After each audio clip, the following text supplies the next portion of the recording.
So my residency is an extension of a project I started that was a personal project really in 2021.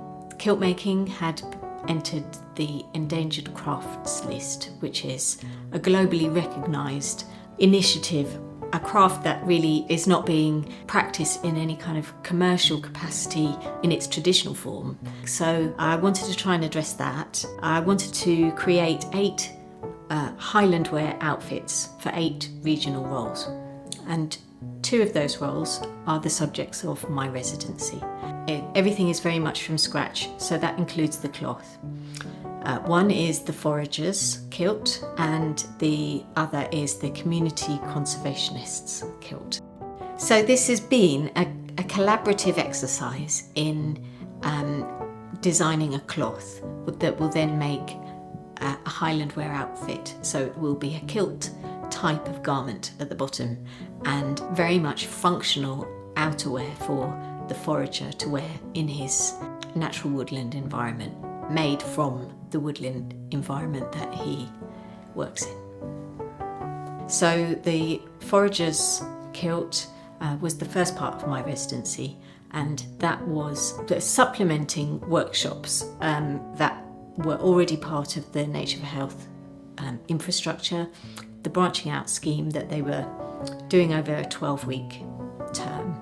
These sessions overall in branching out was hugely valuable for people because they get connection with other people, they have connection with the woods, and it helps them develop a sense of hope and optimism, and they get a connection with nature, which is beneficial to everyone. Andrea came in to work with the Forest Branching Out group.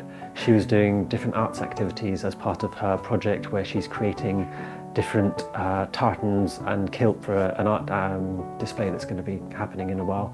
So she did different mindful activities and arts activities, including bark rubbings and making colours with plant materials and so on.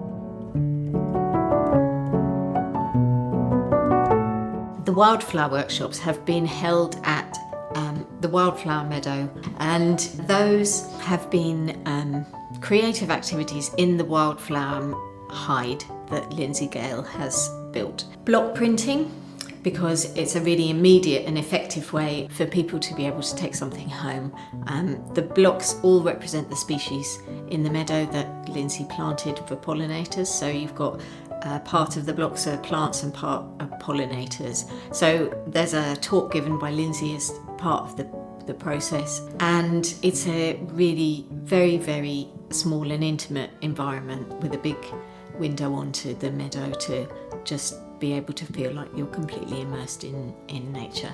It's eventually going to be something that is a custom design series of blocks that the community will print onto Scottish linen, which is now extinct as something that's produced in Scotland, to make this very specific cloth about the story of the meadow.